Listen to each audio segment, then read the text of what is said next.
Now we'll see some examples of electronegativity being used to explain the difference between ionic and covalent bonding. The units to use for electronegativity are Paulings. And what we'll be looking at first is fluorine with an electronegativity of 3.98. To make things simpler, we'll just call the electronegativity of fluorine 4. So in order to study the difference in electronegativity values, we'll take first, for example, cesium, and it has an electronegativity value of 0.79. We'll just round off to call 0.8. Next, we'll consider sodium. It has an electronegativity of 0.93, so we'll call that 0.9. And lastly, hydrogen.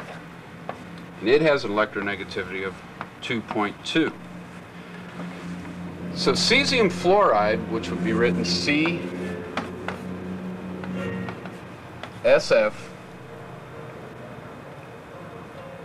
if we subtract 0.8 from 4, what results is an electronegativity difference. 4 minus 0.8 is 3.2. That is very ionic. Sodium has a 0.9. So sodium fluoride has an electronegativity difference of 4 minus 0.9.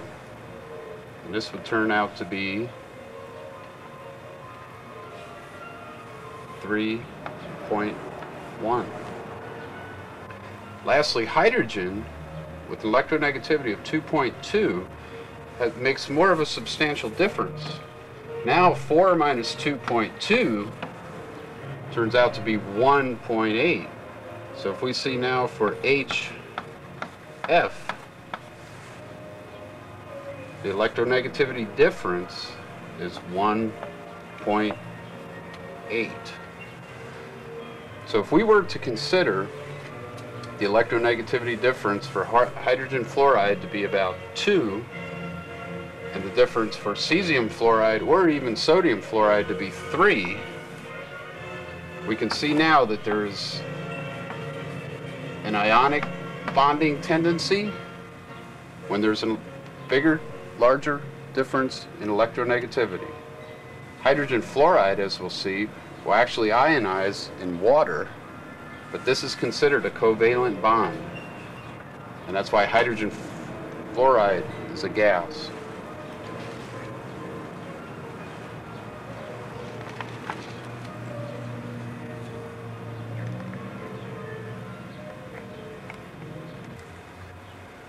The last thing to show you about electronegativity, again, if we consider cesium and fluorine, cesium fluoride, 4 minus roughly 1 is an electronegativity difference of 3.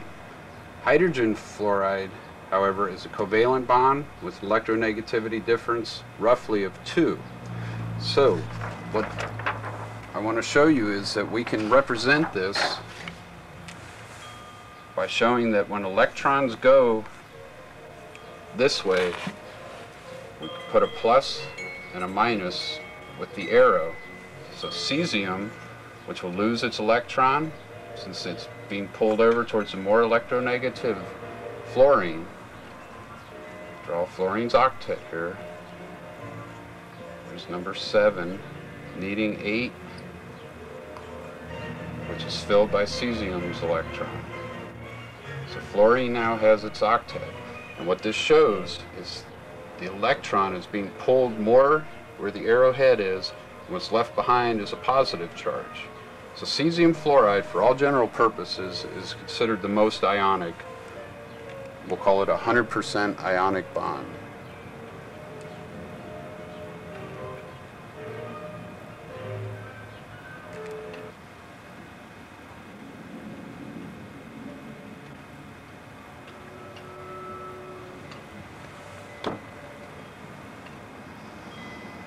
The water story featuring Mickey and Mimi Mole. In chemistry, balancing equations is where most chemical reaction analysis starts. hydrogen, if we remember, exists as H2 gas. So hydrogen gas combining with oxygen gas, remember oxygen's O2, what we find is this reaction leads to water. So H2 plus O2 leads to water. But what we find is since there are two oxygens involved in the reaction, it will take two hydrogen gas molecules to react with one oxygen. So in the reaction overall, we see that there are two waters produced. Now water, if we remember the octet, oxygen has two vacancies to fill. So if we take two oxygens, oxygen's written by 0, the atomic number of oxygen is 8. So we'll write an 8 over here too. And then if we remember, there is a pair of electrons inside the valence shell of the octet. So we'll be sure and mark these 2 in there. Now we have 8 electrons around oxygen in order to form water. What we see is that 2, written with a line here, goes to each of the hydrogens. Remember, hydrogen is just a proton and an electron.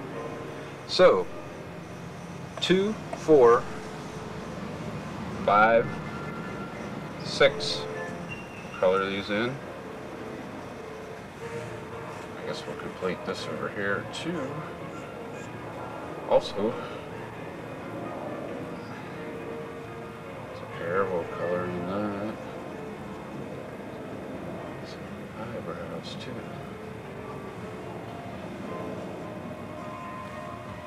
Two, 4, 6, 2 more electrons to fill the octet. Well, let's just put these down here because what we see is they react like a lone pair, which gives 2 negative charges. So on this portion of the water molecule, it becomes very negative. Hydrogen is 1 proton and 1 electron. If these are 2 protons out here in space, bound by an electron pair, color these in so you remember it's a pair. What we find is there's a positive portion in water. This is in 3D space, remember. So out on this portion of water, it's going to be positive. On this portion where there's lone pairs of electrons, there's 2 actually, the eyes and the hands here. This produces a positive portion and a negative portion. This is the So now as we see the completed picture, 2 waters created from the 2 hydrogen and oxygen molecule are Mickey and Mimi Mole. 8 electrons. The dipolar nature of water is dipolar, meaning 2 poles. The positive pole, just like a magnet in a magnetic field, the 2 hydrogens out in space are the positive portion, and the negative portions of water are the electrons, electron pairs. So now, to take it a step further, what we find in water, if we draw Mickey and Mimi again, oxygen and 8, positive portion, 2 on the inside. The electron pair hands of water being negative are going to, in a liquid, be up next to something else, another water molecule, or some salt dissolved in there. The negatives are going to look for something positive to be drawn or attracted to. And the positive portion of water